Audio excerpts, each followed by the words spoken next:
फब वखन खलगा अखोई मयामसी अवोनब पुरक्तब यादे चौखतब यादे सुम होनरपद युमथोंग खुदिंगी जॉबलेस होइबा कया कन्ना लेते लाइक तमदब कया कन्ना लेते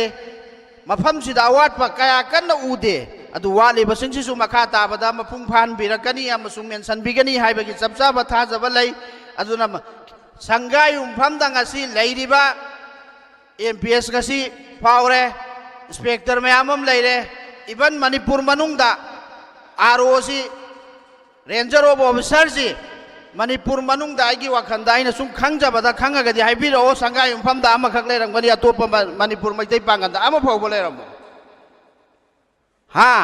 डीएफओ दी लेरे बट रेंजर ऑफ ऑफिसर जी मणिपुर दा एयरपोर्ट दा अमगदी लेरंबा माले अदु आइना हाइनिंगिदी याम तांगी तांगना थोकपा सिगुंबा अचौबा पोस्टिंग जी एचिव तौबंगा मईबा फंगबंगा मईसी कोगी लीडर चुंबदगिनी लीडर फाबदगिनी अनु अल्लाह पाकना पुंसी सांगना थंबीबो ओइसन ओइ कोगी ऑनरेबल एमएलएबो अमदी अइखोइ लैरिबा आंगांसिंग इसा इनाउ नखोइना सु कन्ना होनबसिदा अइखोइ संगाई उमफमसि अवोनबा मपुरे हानादगी लाइबा इनवाइटिसिंगसिना हाइदि मयाम अमा थागत पिरमेनासु चाउथोकचबा तौगनु अमक नुंगाई मल्लक्तना अवोन बमपुरे चेंज अमा लाए आइना ड्रग की माइगैदा हराउ कुमै की माइगैदा कोइबा सान बरोमदा मतम मांगहन की बतारगदी सिदगी अमक डाउन चटखिबसु कनाना खंगनी हौजिकती ड्रग आइसिदा अंगांग क्लास 6 7 तंबा फाउना ड्रग यूज तौबा हौरे कोइबा सान बदा अइखोगी सही सुद्रिबा मयाम अमा चेनबा चोंगबा अदगी फाबा पुनबा मयाम अमा तानरी सि मयाम सिंगसिदगी लापथोगा हौजिक हौजिक अइखोइदा अवोनबा अमा पुरागा चाउखटपा अमा लाइबा असुम हाइना मखा ताबदसु हेंदोक थोदोकना डॉक्टर मयाम अमा पोकनबा इंजीनियर मयाम अमा पोकनबा इंजीनियर मयाम अमा ओइनबा आईपीएस ऑफिसर मयाम अमा ओइनबा अइखोइसिदा आईपीएस ऑफिसर लेत्रि आईएएस ऑफिसर लेत्रि हाइबसिंगसि ओइननबा एम और संगायो हम यूथ डेवलपमेंट ऑर्गेनाइजेशन ना कैरियर काउंसलिंग की सिनबीरीबा प्रोग्राम असिदा दास की लेटेंग ओइबीरीबा काई खुमनबदा मतिक साराबा केंद्र से ऑनरेबल एमएलए सूर्य कुमार ओकरम अमदी अखोई याबा Mohammad Salauddin Khan zone director minority affairs government of Manipur अमदी एमडी हबीबुर रहमान जिला परिषद संगाई उमफम mistress Ramida chairperson and mistresses community Sangai उमफम अमदी अखोई ताकपी तंबीरीबा अखोई रहनुमा ओइबीरीबा हजरत मौलाना अताउर रहमान ऑल मणिपुर ओलामा की ऑल मणिपुर ओलामा काउंसिल के प्रेसिडेंट ओइबीरीबा अमदी अखोई थोदो हेदोकना खंगनरबा ओजा बोबिन कोंथौजम अमदी गुलाम नबी आजाद अमदी अखोई गेस्ट स्पीकर होना लेंबीरक्लिबा मतिक मगुल लेरबा अखोई वाबगाई केंद्र की मोहम्मद हिफाजुद्दीन MCHS DOSTM बुंगते चिरू कांगपोकपी डिस्ट्रिक्ट मणिपुर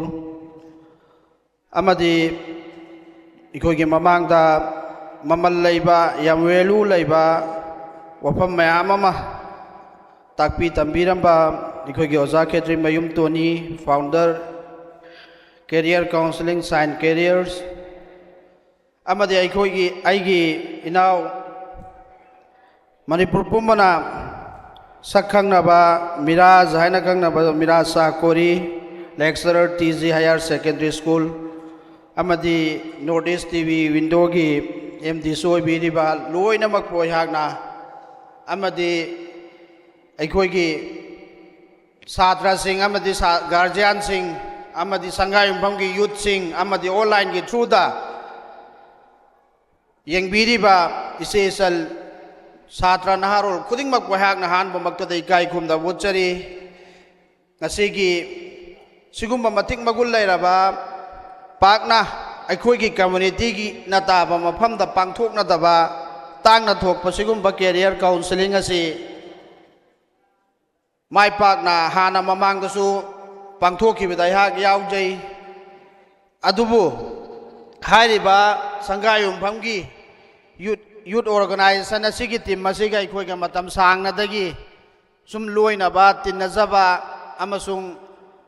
अवा नुंगाई हांगनरगा मसिगी छात्रसिंगी एजुकेशन की मरमसिदा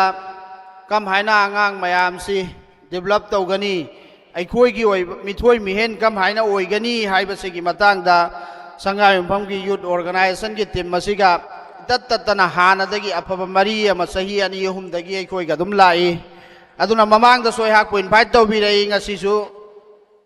तौबिरई मसिगिदमक्ता हाकना हाइनगाई लेतना संगायुमफम की यूथ ऑर्गेनाइजेशन बु हाइनगाई लेतना थागतचरी सिगुंबा मतिक मगुल लेरबा फंक्शन अमदा हाकपु इनवाइट तौबिरकपा ngasi अखोई मणिपुर स्टेट असिदा लेरिबा अखोई कम्युनिटी ना तारिबा मफमसिंगदा संगायुमफम असिसु याम पाक चाउबा अमसुंग हाना लेरंबदगी अवुनबा अमा पुराबा टोटली चेंज तौख्रबा अदुगुंबा खुंगंसिंगी मनुंगदगी अमनी मसी कराइदगी change ओइरकपनो हाइरगदी ngasidaina sahi kungi mamangda akhoi sida laik laisu haiba IPS officer MPS officer amadi inspector sing SI sing adagi oza amasung lecturer sing kaya kanna leiramde masing yamamde leiragasu adubu ngasidi Allah pakna thaujal bidana akhoi gi khangabo kendra sigi mamangda MLA amasung chief minister thangna na sahi tara manga oibiram bai khoi gi pabung इकाई घूमनब मतिक चारबा farmer CM Pabung इबोबिना मसिगी संगायुमफम मसिबु अवुनबा अमा पुरकनबगिदमक्ता ngasiगी अखोइना मांगदा उरिबा अखोइगी ngaiki matungda अखोइना मना मतुम मेनथोकपगी अमसुंग मखोइबु अखोइना इकाई घूमनब उटकदौरिबा हंदकी MCS ता खलखिबा मखोइ अहुम अमदी अतो अतोपा अखोइगी मिथोइ मिहेन मयाम अमा अखोइना इकाई खुमना उटकदौरिबा सिंग असि उबा फंगिबा असि अखोइना छात्रा मयाम अमा अखोइगी मांगदा उबा फंगिबा सिगुंबा फंक्शन उबा फंगिबा अखोइना ngasi नोंग चुरगसु अखोइना प्रोग्राम अमा पांथोकनी हाइबदा मपुंग फाना अखोइना माइ पाकना पांथोकपा ngami सिगुंबा अचौबा कम्युनिटी हॉल अमा साबिरंबा अमसुंग हजूजिक लेरिबा अखोइगी ऑनरेबल केंद्र सिगी ऑनरेबल MLA ना संगायुमफम असिबु चौखत्तबा यादे अमसुंग हानदगी अवोनबा पुरक्तबा यादे अवाटपा लैहनबा यादे अमसुंग संगायुमफम की यूथ सिंग असिगी कैरियर सेमदबा यादे अमसुंग मखोइगी फ्यूचर की मखोइगी माइ पाकपा लंबी यातबा यादे ऐना अहिंग नोंथिन खाइदना होनबीरिबा अखोइगी ऑनरेबल MLA बु अमदि हाना अखोइसिगी मफमसिगी खांगौबो एसिगी MLA ओबिरंबा सही तरा मंगा अमसो MLA चीफ मिनिस्टर ओबिरंबो हाइनगाई लेतना थागतचरी अदुना मखा ताबदसु अखोइगी ऑनरेबल MLA ना हानादगी तौदुना लाइसिदगी हेन्ना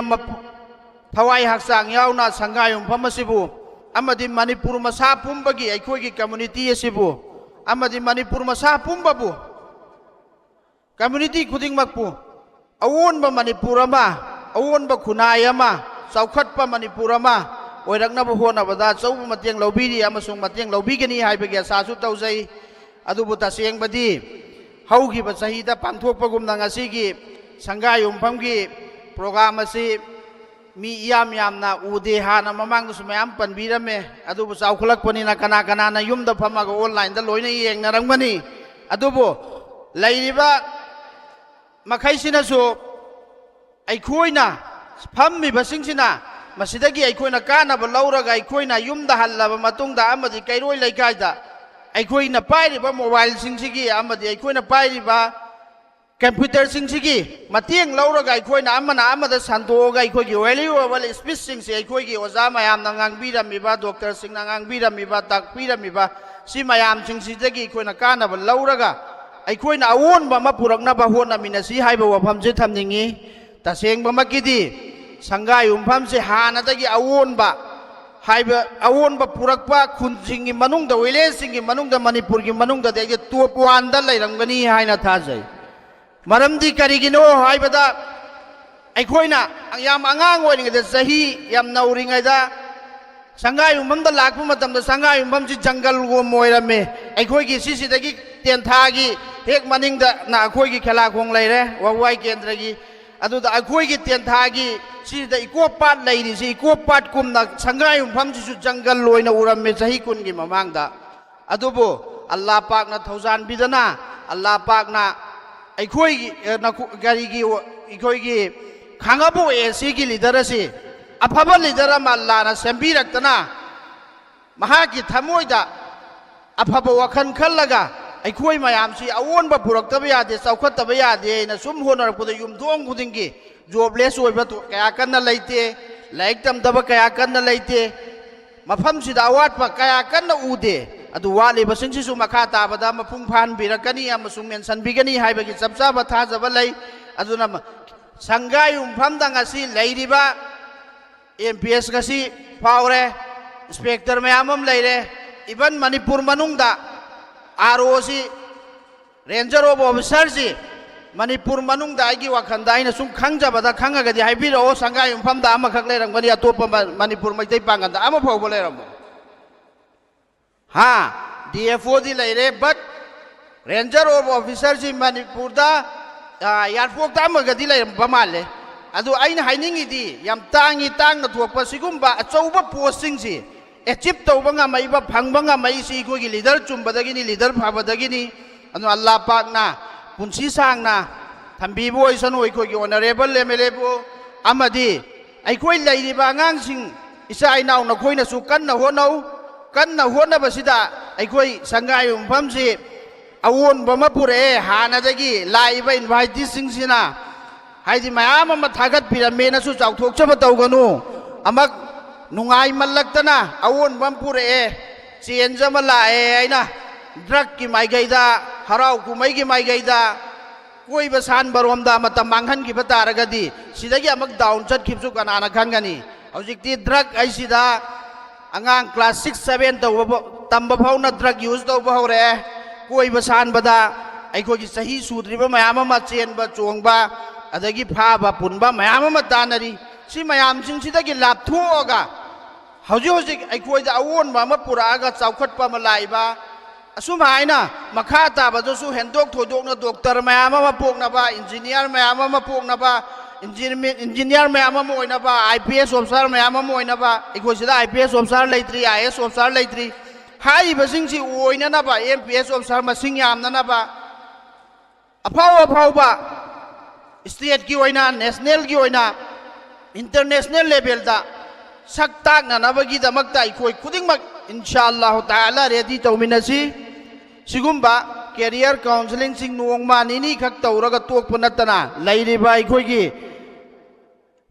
ꯁꯪꯒꯥꯏ ꯌꯨꯝꯐꯝꯒꯤ ꯌꯨꯠ ꯑꯣꯔꯒꯅꯥꯏꯖꯦꯁꯟꯁꯤꯅꯁꯨ ꯁꯪꯒꯥꯏ ꯌꯨꯝꯐꯝꯁꯤꯗ ꯂꯩꯔꯤꯕ ꯁ꯭ꯀꯨꯜꯁꯤꯡ ꯑꯁꯤ ꯑꯃꯗꯤ ꯁꯥꯇ꯭ꯔꯁꯤꯡ ꯑꯁꯤ ꯆꯍꯤ ꯆꯨꯞꯄ ꯀꯃꯥꯏꯅ ꯐꯍꯟꯒꯅꯤ ꯀꯃꯥꯏꯅ ꯀꯗꯥꯏꯗ ꯑꯋꯥꯠꯄ ꯂꯩꯕꯒꯦ ꯀꯔꯤ ꯗꯔꯀꯥꯔ ꯂꯩ ꯍꯥꯏꯕꯁꯦ ꯑꯩꯈꯣꯏꯅ ꯆꯍꯤ ꯆꯨꯞꯄ ꯁꯤꯁꯤꯒꯤ ꯑꯩꯈꯣꯏꯅ ꯀꯦꯔꯤꯌꯔ ꯀꯥꯎꯟꯁꯤꯂꯤꯡꯁꯤ ꯇꯧꯕ ꯑꯃ ꯗꯔꯀꯥꯔꯅꯤ ꯑꯗꯨꯅ ꯂꯣꯏꯅꯃꯛꯁꯤ ꯌꯦꯡꯁꯜꯂꯒ ꯑꯑꯣꯟꯕ ꯂꯥꯛꯏꯕꯁꯤꯗꯒꯤ ꯍꯦꯟꯅ ꯑꯑꯣꯟꯕ ꯃꯥꯏ ꯄꯥꯛꯄ ꯃꯤꯄꯨꯝ ꯈꯨꯗꯤꯡꯃꯛ ꯇꯝꯃꯤꯕ ꯈꯨꯗꯤꯡꯃꯛꯀꯤ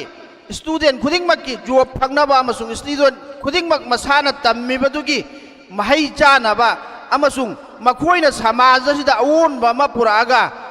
ꯑꯅꯧꯕ ꯃꯥꯏ ꯄꯥꯛꯄ ꯐꯠꯇꯕ ꯂꯩꯇꯕ ꯗ꯭ꯔꯒꯇꯒꯤ ꯐ꯭ꯔꯤ ꯑꯣꯏꯕ ꯑꯗꯒꯤ ꯑꯩꯈꯣꯏ ꯃꯁꯦꯟꯗ ꯅꯨꯡꯁꯤꯅꯗꯕ ꯀꯝꯃꯨꯅꯤꯇꯤ ꯃꯁꯦꯟꯗ ꯅꯨꯡꯁꯤꯅꯗꯕ ꯑꯃꯁꯨꯡ ꯑꯩꯈꯣꯏ ꯖꯥꯠ ꯕꯤꯖꯥꯠ ꯈꯥꯏꯗꯅ ꯑꯩꯈꯣꯏ ꯃꯁꯦꯟ ꯑꯃꯠꯇ ꯑꯣꯏꯅ ꯁꯥꯟꯇꯤ ꯑꯣꯏꯅ ꯍꯤꯡꯃꯤꯟꯅꯕꯒꯤ ꯅꯨꯡꯁꯤꯅꯕꯒꯤ ꯄꯨꯟꯅ ꯂꯩꯃꯤꯟꯅꯕꯒꯤ ꯃꯔꯝ ꯑꯃ ꯑꯣꯏꯅꯅꯕꯒꯤꯗꯃꯛꯇ ꯑꯩꯈꯣꯏ ꯈꯨꯗꯤꯡꯃꯛ ꯍꯣꯠꯅꯃꯤꯟꯅꯁꯤ तसेंगममक्कीदि अखोई मणिपुरसिंग असी चही अहुम मरीदगी कम्युनिटी मसेन की तौनरिबा लाल असिदा